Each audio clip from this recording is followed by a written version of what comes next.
I feel like it's been a week, hasn't it? Like,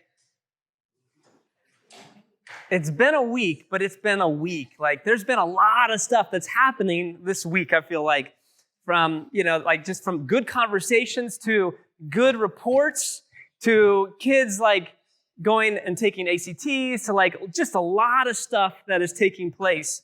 And it has been, the amount of conversation and people talking about things that have been happening in their days and their weeks, has been amazing this morning. I mean, we started, 20 minutes late just because I didn't want to stop the conversation because there was so many good things that were taking place.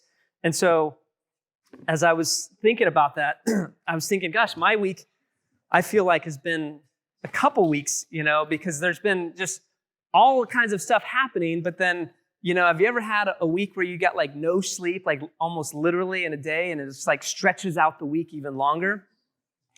I can say this because Kennedy's not here, but Kennedy got sick. Most of you guys know that Kennedy was sick, right? Vomiting, and it was a rough night. She was probably throwing up every 30 to 60 minutes. It was like continually, like, oh my gosh, we just about the time when you're starting to fall asleep again, you're waking up and you're running to a room to help her and do whatever. And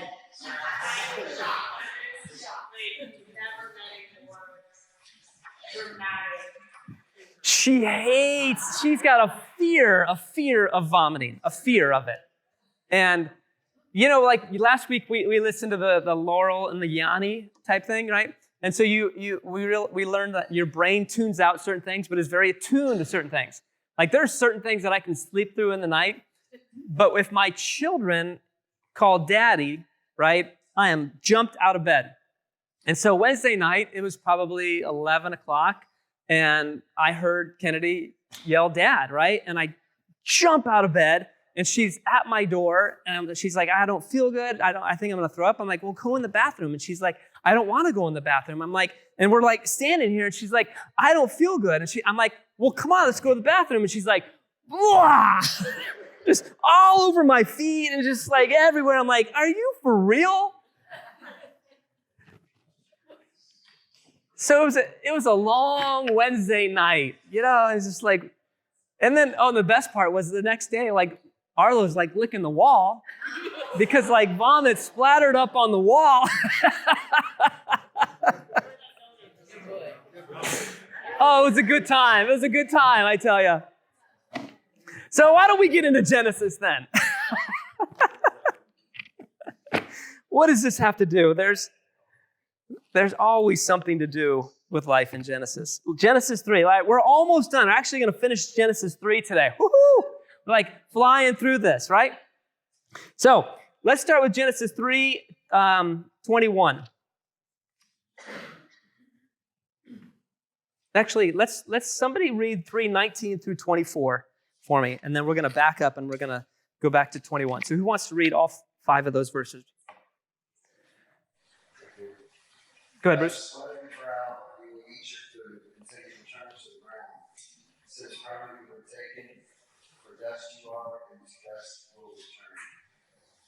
Adam named his wife Eve because she would become the mother of all the living. The Lord God made garments of skin for Adam and his wife and clothed them. And the Lord God said, "The man has now become like one of us, knowing good and evil. He must not be allowed to reach out his hand and take also from the tree of life and eat and live forever." Through 24, all the way to the end. So the Lord God banished him from the Garden of Eden to work the ground from which he had been taken. After he drove the man out, he placed on the east side of the Garden of Eden cherubim and a flaming sword flashing back and forth to guard the ways of the tree of life. Excellent. So 3:21. Let's start there. And Yod-Heh-Vav Elohim made coats of skin for the man and his wife, and he dressed them. God clothes them. He puts clothes on. Why? Why does he clothe them?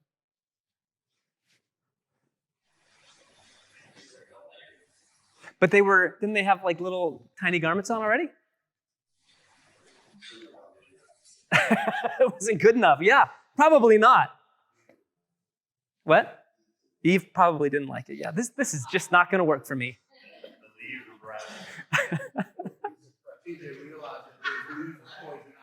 Poison ivy? Yeah, ask Aaron about that. He loves poison ivy. This is one of those moral principles that we recognize in the Torah early on, that God is, in this moment, making a distinction. And there's many distinctions that he makes throughout the Bible. But here's one distinction that he makes.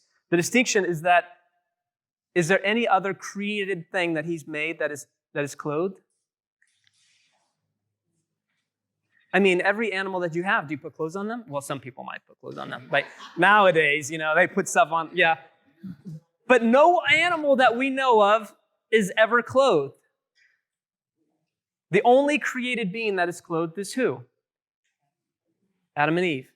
Human beings are the only creatures that are clothed. There's a distinction at this point where animals are to be naked, humans are to be clothed. Now, if you've ever gone to Bourbon Street, you question that maybe a little bit. But in this one verse, we see this continuation of this divine order taking place that is being composed, that you'll see throughout the scripture over and over and over, that there are distinctions that are made between God and man, between humans and animals, between man and woman, between parent and child, between life and death, between good and evil, and between holy and profane.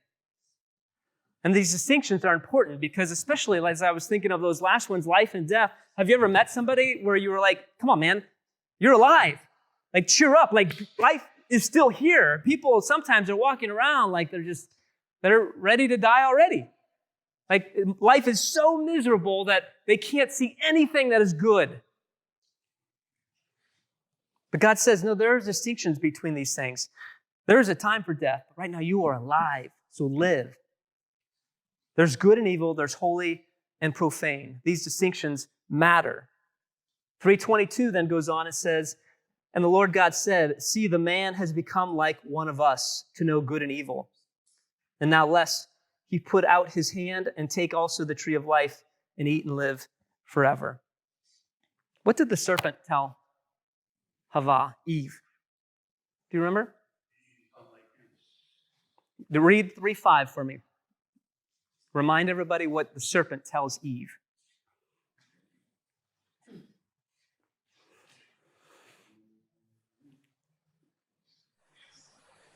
For God knows that when you eat of it, your eyes will be open, and you will be like God, knowing good and evil.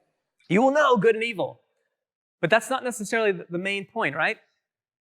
You will know good and evil if you eat this, but you will also be like God. What does he mean by that? What does that actually mean?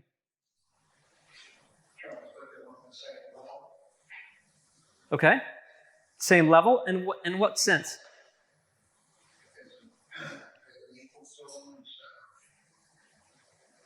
In what sense? So how? You're on the right track, but how? Who determines what's good and evil? God does. But if you listen to the serpent, what does he say? Because you eat of this, you will know what's good and evil, and you will be like God. The point being is that there's, once again, distinctions. God is the one who determines what's right and wrong. But if we push God out and we start to decide what is good and evil, we decide what is right and wrong, then we do what? We make ourselves like God. There's only one arbiter of truth. We love to be that one, though, don't we? We love to be the one to decide what is right and wrong. Especially as you go through society and you look at history, you find this happening over and over. When man decides to create his own laws, he becomes like God. And we see this throughout the scriptures and throughout history, right? As early as Noah, the people that were around Noah were what? What did it say? Wicked and evil, right? They had turned away from God.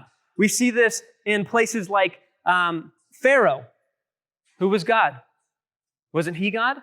Wasn't he the arbiter of truth? Wasn't he the one that decided who lives and who dies? We see this in Nebuchadnezzar as well. We see this throughout the scriptures, all the way to Alexander the Great, who thought he was a god. We see this in the Caesars, who they themselves thought they were the gods. We see this in the Dark Ages, even up to the French Revolution, the Enlightenment period, where they're like, we don't need God. We don't need the church. We don't need anything. We can determine what's right and wrong. And then we even see it in the 20th century, where a philosopher, Nietzsche, was saying, Friedrich Nietzsche, he's like, hey, we killed God. But he was actually kind of saying this and kind of warning people, when you destroy God and get rid of God, what happens? You have nihilism.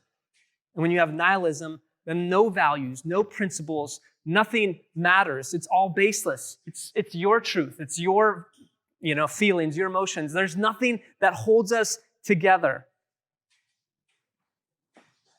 The 20th century then gave us the two supreme examples. If you take this to the extreme and put it into government. You put this idea into government, you have fascism or communism. You get rid of God, and the state determines what's good and evil. And whoever is the leader decides who lives and who dies. From the beginning, these slaves hear the story of truth and values and principles, and that these are to come from God alone, not from man. What does 3:23 say, Rustin?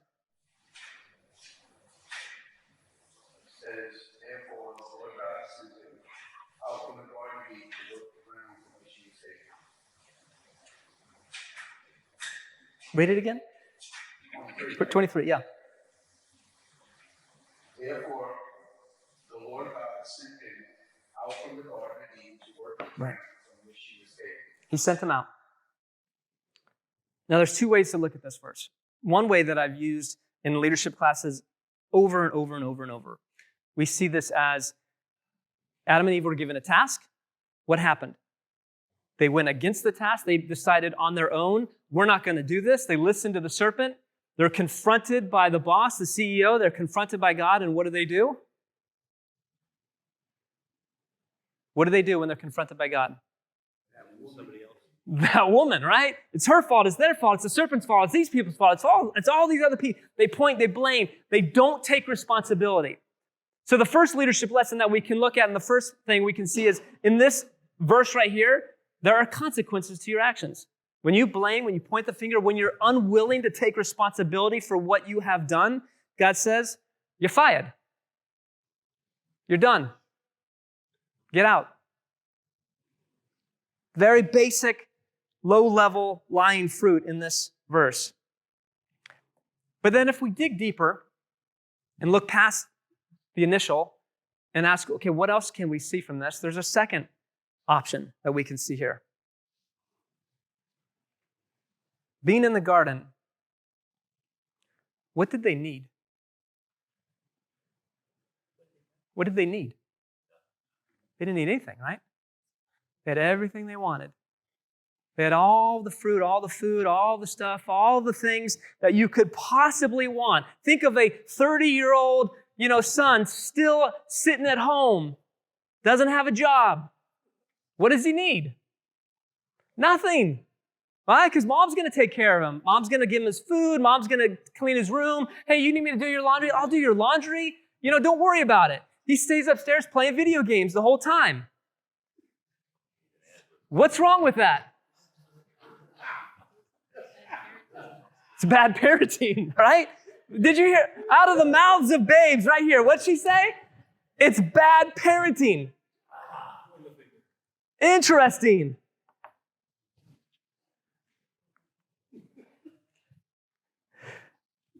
If they never left the garden, could they ever become what they were created to be? If they never left the garden, would they ever multiply?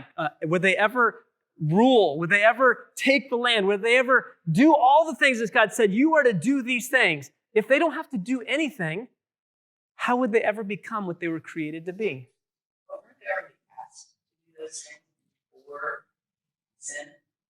Of course. So that was happening in the garden. Almost, maybe. What did you do? To be fruitful and multiply and to rule, subdue, fill the earth. Right. But could they do that sitting on the mom and dad's couch? Could they rule and subdue the earth if they're just sitting at home doing nothing? If you have everything that you need, what will you do? Will you actually push yourself to become what you were meant to be? This is the idea of where, no pain, no gain. Have you ever heard that before? What is that? What do you think of when you hear that? You think of exercise, right? You got to work out, no pain, no gain. But what if that is also about life? Because isn't it in life when we go through struggles, when we go through hard times, that we look back, we realize we've grown since then? We've gotten stronger since then? Maybe a change of perspective. You have a heart attack and your entire life is different because of this pain and struggle that you went through. Maybe that's exactly what needed to take place in the garden. Maybe they needed to go through a situation where they needed to get forced out so that they could finally do what they were created to become. So they would look at it another way, right? That they got put out of the garden before the time of training and got ahead. Could have been. Some of these, some of this commentaries are like this, people on earth. Mm-hmm. Well, yeah, there's a lot of things. Because remember, this is not literal. It's a story. So the thing is that same thing, like this prodigal son, right? He left early. Mm-hmm. He didn't finish growing, maturing, and knowing how to handle things in life and live out there. Right? So could that also be, a scenario here where, that he had been going and working hours, training him up, right? Go do the thing that he said he couldn't do. But yet, because of that act of sin, right, they had to get out of it. Maybe. It could have been. It could have been that way, or it could have been set up from the beginning that was exactly what needed to take place to get them out. They needed a situation set up. Right. Right. Who put the serpent in the garden? That's a great question. Was it? And who created the serpent? And what's the serpent's purpose? The purpose is to get right? And so maybe it was like the dad or the mom sitting on the couch, like, how are we going to get this kid out?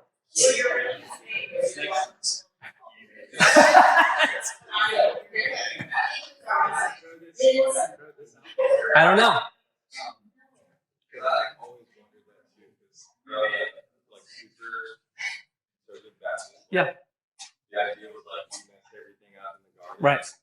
And now we're just terrible human beings, the worst ever. Sure. So like every relationship, in order to love someone, you have to choose them over yourself.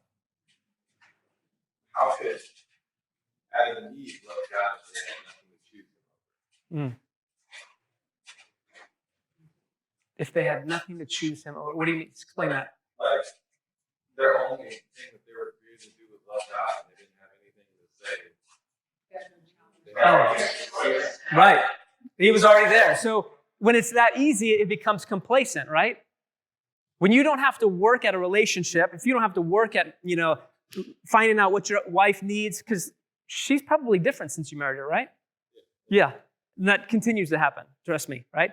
If you don't continue to figure out what your spouse needs and continue to realize that there's going to be conflict and you fight, if everything's always easy, at some point you become complacent. And then it becomes really hard.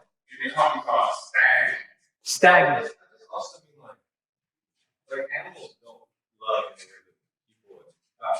Correct. I wonder if God knew when He created Adam and Eve that in order to spur into existence a being that can truly love, they're going to have to also choose the opposite of it. Right. Have the ability to choose the other. So learn what it means. Like you have to go through that to learn. Yes. Mm-hmm. So I think that's one of the distinctions that God has created is that we're afraid of pain. Kennedy's so afraid to throw up. But what happens when you do? You get what's in you out. You have to go through these painful moments sometimes so that you can get better, so that you can get well. It's the metaphor that I use all the time in leadership and in faith. Is like when we're in a river. We're either paddling upstream and we're going up against, it's hard, it's challenging, we have to paddle upstream because that's the direction that we are going. It's difficult. But what happens when you stop paddling? You don't stay still, do you? You move downstream. You move backwards. Life is hard. It's painful sometimes. You have to struggle. The muscles are burning. The muscles in your brain is burning. Your heart is burning because it's so hard sometimes. But you need that. It's necessary for you to grow, for you to become better, for you to become the person that you were created to be. I heard this, I think I said this last week, this idea that progress equals happiness.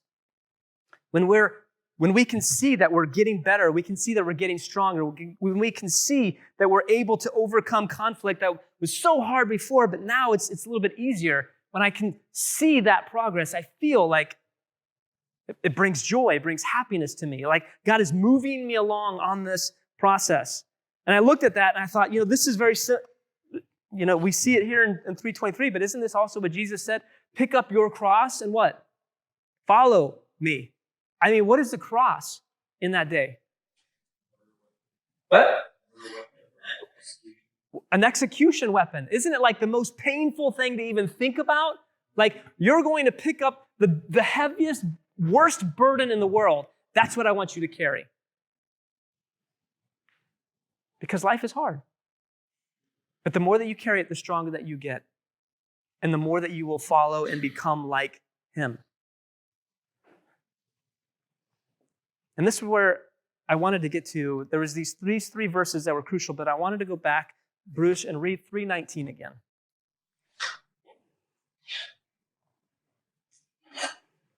By the sweat of your brow you will eat your food until you return to the ground. Since from it you were taken, for dust you are, for dust you will return. There was a Musar principle that we learned a long time ago. It was a story that was powerful. There was a rabbi that would have these two plastic coins or maybe pieces of paper. I can't remember if it was paper or not. And he'd have one in each pocket. And each day he would walk through the day. And when he was feeling like, I'm the king of the world, like nobody can sell as much as I, nobody can teach as well as I can, nobody can influence as much as I can, he'd reach in his pocket and he'd feel the piece of paper and he'd pull it out and it said, I am but dust. But dust. And then when he was in those moments where he's like, man, everything I say, nobody listens to me. My wife just keeps arguing with me. I can't make my kids, to do anything. Like nobody wants to listen to me. Like what am I going to do with my life? And he'd find himself reaching in his pocket and he's like, I'm royalty. I am a child of God. And it was just balance, this idea. Did I miss something?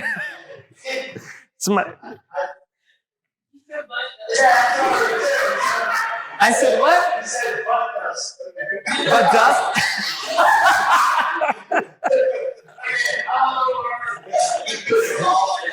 Man, I forgot my audience here. All right, that's good. I am but dust. I am but dust. Yes. But dust? Yes. Okay. Sorry, children. That's right. I am dust. I am only dust. How about that? I am only dust.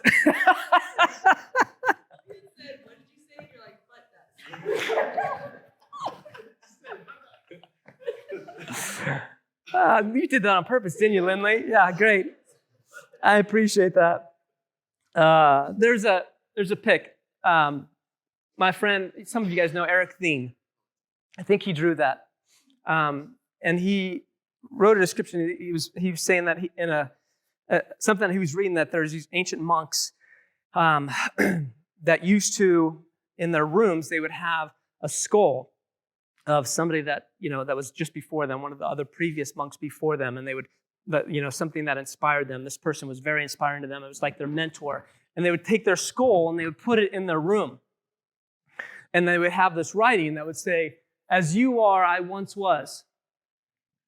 And as I am now, you will soon be." As a reminder, there is a distinction between life and death. What do we do now? Don't get so full of yourself, because tomorrow you will be like that. What do you do with the time that you have? 319 is just a constant reminder of humility. What's humility? It's a concept that a lot of people sometimes misunderstand, but what is humility? Didn't C.S. Lewis say it's not thinking of yourself, thinking less of yourself, but it's thinking of yourself less? That was perfect. Well done. It's not thinking less of yourself, not lowering yourself or making yourself. It's not up there. Okay, I was just making sure it wasn't already up there. But it's thinking about yourself less. Hosea 6:6 says this. Hosea 6:6 says this, "For I delight in chesed, loving commitment, and not slaughtering, and the knowledge of Elohim more than ascending offerings." What does God care about? He cares about your chesed. What does it take to have chesed? What is your focus? On others. We live in a world, and it's no different than back then. We live in a world, because this is who we are, that is consumed with me. It's consumed with I, my feelings, my ideas, my job, my pain, my stuff. Me, I. And we can even get caught up and consumed in that in our own worship. Me and my relationship with God. Me and my sin that I got to deal with God. Me and, this was a great thing that Kevin shared. He said the burden was lifted off him when he shared it with others that loved him. It's not just my pain. I don't walk this life by myself. I walk it with each and every one of you. We carry these burdens together. And if we come together and pursue God together in knowledge and understanding and wisdom and experience, we grow together. We change together. It's not my God, my relationship. It is our God and our relationship. Psalm 51, we sang this song that came from this. Psalm 51 is this great story, this great psalm that takes place right after the King David Bathsheba moment. What did David do in that moment when he is confronted with his wrong, with his mistake, with the choice that he made? What? Said he was sorry? He repents, right? He repents over and over, and he goes through this long psalm. "Hide your face from my sins and blot out my crookedness. Create in me a clean heart, O God, and renew a steadfast spirit in me. Do not cast me. So his focus in the beginning of this is on me. But then as you continue to read, you start to see things like, "Open my lips, and that my mouth declare your praise. For you do not desire slaughterings, or I would give it. You do not delight in ascending offerings," like Hosea. The slaughterings of Elohim are a broken spirit and a contrite and a broken heart and crushed. These you do not despise.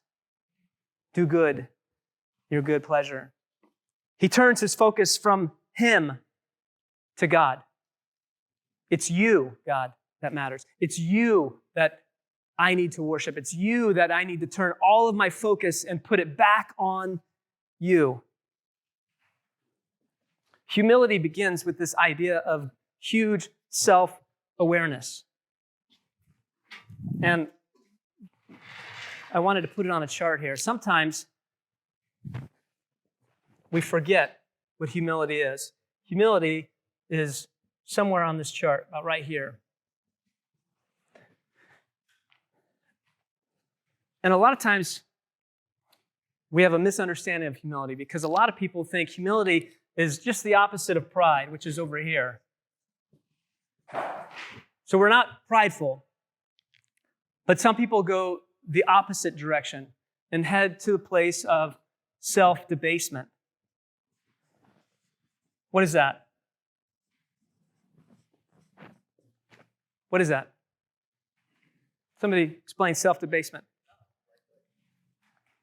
Diminishing yourself to this little, I'm not good enough, like you think humility is like making you, I'm not good enough. I could never do that. I'm not that one. I shouldn't speak. I shouldn't say anything. There's nothing that I can do. That's not humility. That is self-debasement. Humility is what's in the middle of this chart, or this seesaw almost, but it's not even a seesaw. It's because it's still a little bit more to the left here. So humility is knowing your place, because the opposite of pride, but then the farthest we get here is arrogance. What is arrogance?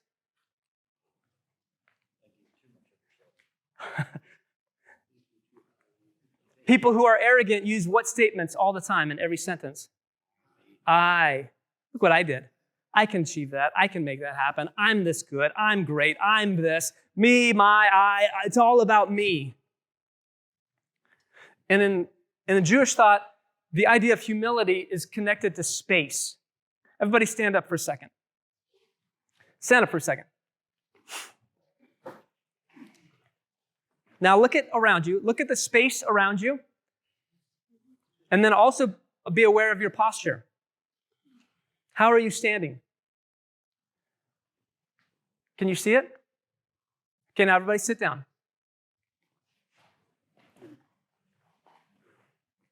We've created seats with space in between you. But in society, the opposite of humility, self-debasement, means you're taking up way too much space. I need to have less. Like I'm probably not good enough to sit on this couch. I'm just going to sit over here because you guys take care of that. This is my space down here, right? Right? For some people, they think that's humility. The opposite of space is, all right, I'm going to talk. It's my turn. Listen to me. Humility is understanding what space I have.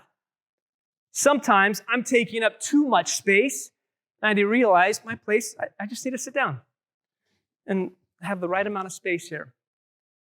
Sometimes I'm taking up too little space, and I need to have a voice. I need to recognize it's okay to speak. It's okay to say my opinion, my feelings. It's okay to share these. And this space is right. I'm not up here with a bullhorn, but it's okay because this is my space. If we can understand humility as the space that you take up in a relationship, as the space that you take up in a community, as the space that you take up in class. You ever be in a class where somebody's just talking all the time? Okay? They're over on this spectrum. But have you ever been in class where you're with somebody who's like a genius and you're like, dude, would you say something? Like, you know this, and they're afraid to say anything. There's so much fear in them that they just can't say, I just won't say anything. But you're smart. You understand this. You should share your idea. No, I can't. No, humility is understanding your place.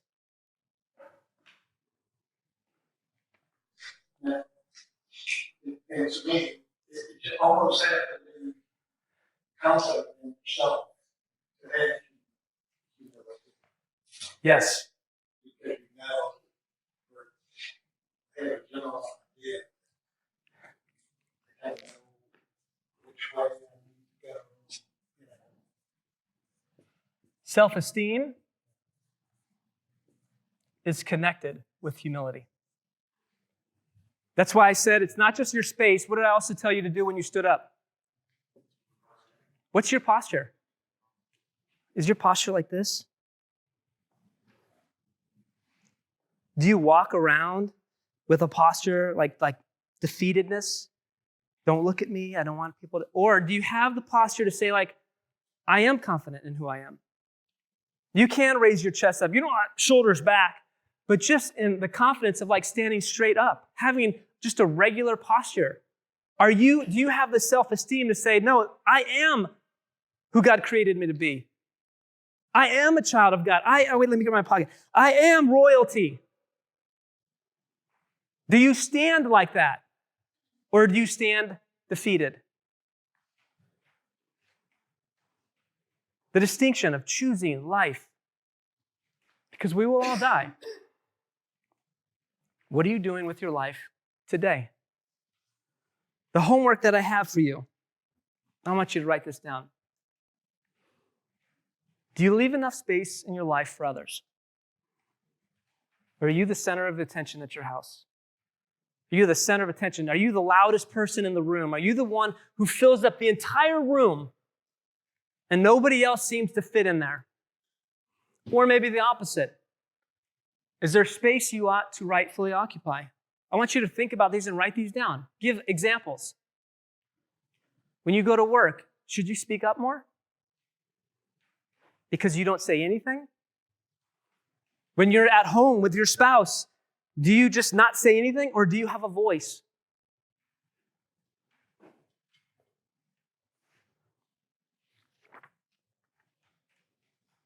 How much space do you take up in your life?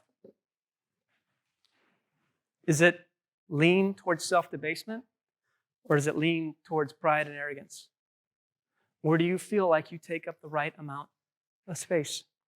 How do you stand? How do you walk? How much space do you take up? Who are you? Yes, ma'am. I've kind of puzzled with this for a long time. In your opinion, it as it is this. What do you think?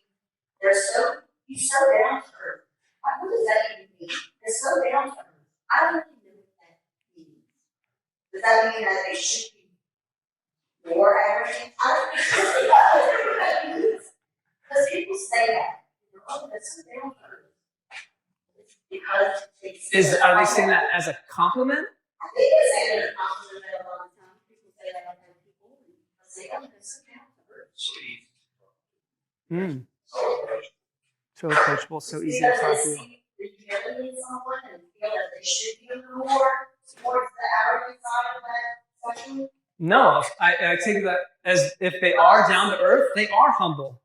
Because people who are prideful and arrogant, do you like having conversations with them? No, but I'm saying like with the person who said that on someone assuming that they should be a little more. Like they themselves or the person they're talking to? Are you talking about the person who's saying that about them? Should they be? Yeah, that's not what they feel.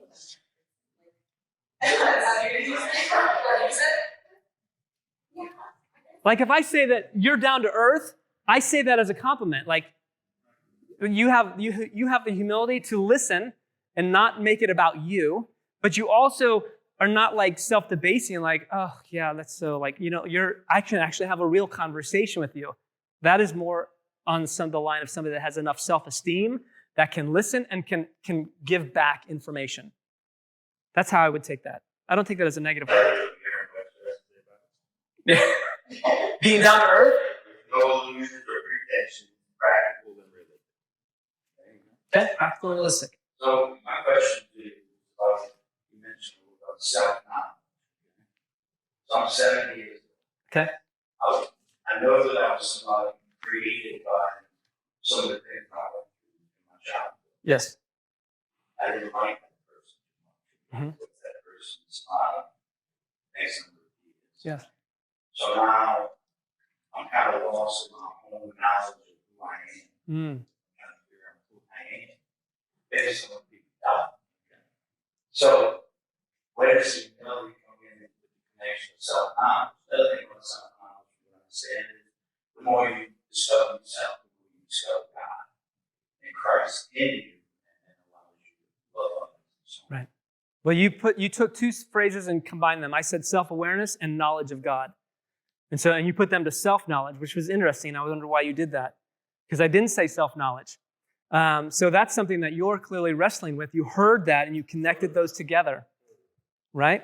And so self-awareness is extremely important because you need to be aware of two things. One, the feelings that you have and why then do you have those feelings?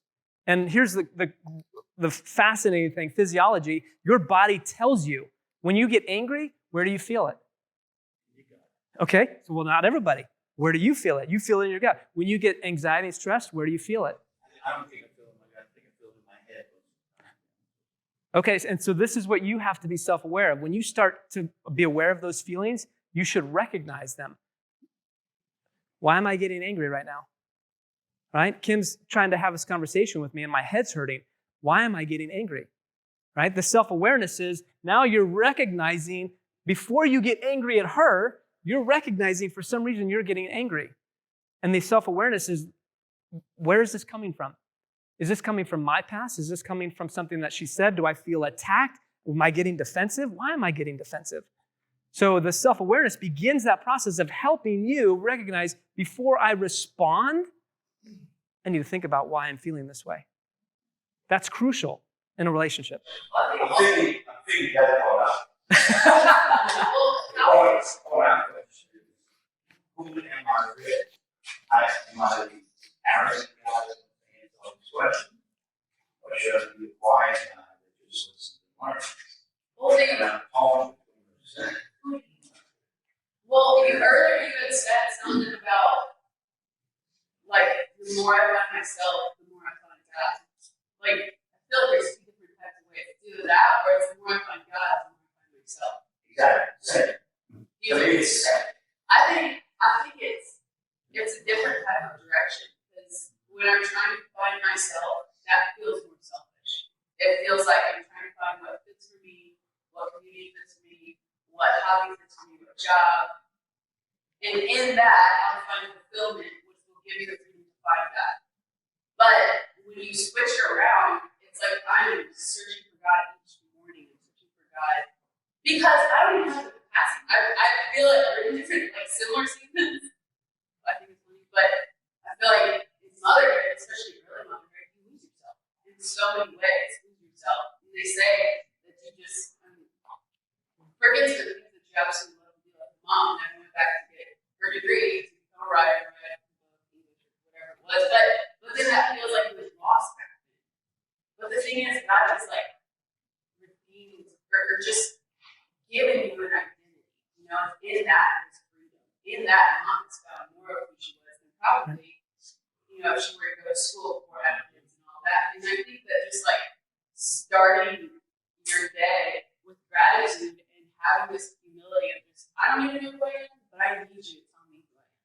Because if I tell myself who I am, I'm not enough, or I'm way too much, or whatever. Whereas I think God just gives us this middle ground, like, this is where you are, and this is what I need you to be. You know, like, I bless us. I think you hit it right on the head at the beginning too. That was a perfect answer. You know, you said it's the same thing. And she said, no, it's not. Your focus is, I'm going to find me first so I can find God. And she turned it around perfectly. Like, no, I'm going to find God so that I can find who I am. When you said it, right? Focus on yourself. Right. And that's the key, right? When we focus on God, then we find out truly who we are and what our purpose is, as opposed to, I'm going to do my stuff. I'm going to focus on who I am so that I can come closer to God. They're two different thought processes, right? And I've said this before, what you bring about is what you think about, right? If you're focusing on me, you're going to bring about all the stuff that my problems, my issues, my things, the struggles I struggle. But if my focus is on God, I find healing in that. I find community in that. I find love and fulfillment in those things. It's a totally different process, and they're going in different directions. So the question is, what is your focus? I guess the question is, how do you find God? So what should I be focusing on? And what I'm trying to find God? Scripture, church. I mean, it All sounds those cliche, things. but that's the only thing that I have that is concrete and practical. And it's different for everybody. For some people, it is going to be the text. It's going to be, you're going to dive into my friend Skip, like he's very intellectual. You know, he doesn't necessarily see the experiential as much as he gets the intellectual part. For some people, the intellectual part isn't what draws them. It's the experience. It's what I do with you. It's what I hang out when we talk about God together and we experience God together. So the question is like, understand self-awareness is, What draws you near to God? Where do you need to focus? Because I find God in these places. And I wouldn't just limit it to one thing. I think that you also add in the other. If it's just intellectual for you, you got to add in the experiential stuff as well. I think I used to, I'm working on it now, but I used to tell myself it wasn't good enough that I couldn't do it. Like, I couldn't read my Bible and pray every morning. And like my dad has had it for the last however many years of reading the same devotional every morning. That is it. I wish I could have that type of discipline. Yeah, I'm not like that. But when I started with, honestly, when we left your tour 2 weeks ago, one of my friends asked me, like, have you been reading about things? No. Because she's like, well, how do you think that it's going to change? Anything's going to change. Anything's going to help. Okay, right. So I haven't even been reading scripture. I just woke up this morning and prayed, or typed it up to my laptop. And instead of, I used to think also that prayer should be like, I open up and say, Father, you're amazing. Let me tell you everything about you that you're really good at. And that's what I heard other people do, but that wasn't genuine to me. So there was this mindset of just vinegar and oil. Like, he wants to hear me. He wants to know everything, little thing, big thing that I'm like dealing with. And so I'm exchanging that with his goodness. And in that, I found out more about who he is than like I used to open my prayers like, God, you're so good. Maybe you don't care about that. I think that that for me personally it does change. Because it gives you gratitude. And it shows you just like your place. And we talked about this a couple weeks ago, right? With 1%. Maybe you just need to do one thing different.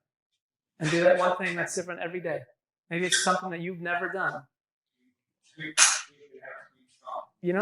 Just do one thing different that people say this, or I need to do this. I don't want to do it, but as soon as you say I don't want to do it is when you should do it. The moment you start telling yourself I don't want to do that, you do it immediately. And that will change everything. Yeah. I think one more thing, sorry, one more thing. I know, but, okay, well, I used to read books, Wait, should we end this? Okay, go ahead. Okay, go ahead. I used to read books, I never finished past like halfway mark, ever.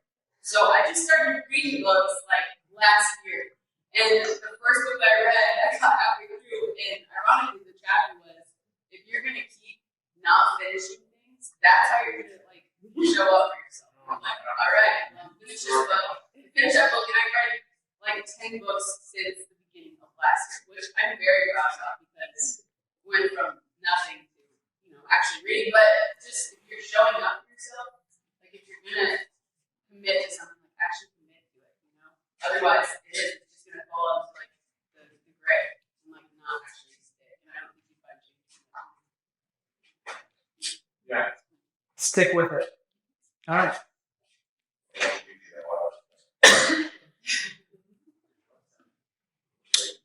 Let's finish up. Let's finish so we can finish this conversation and people can keep talking. But if you need to go, you need to go. Somebody pray us out. Father, we just thank you for this conversation. We thank you for just the vulnerability in this room, the willingness to be open with each other. We know that your scripture, we know that James tells us that this is important in community, to be open, to be vulnerable, to share our hearts with each other as we draw near to you in everything that we do. I pray, Father, that we can continue this, that your fire can burn in us and that we can catch that passion from one another as we decide to live for you. We praise your holy name.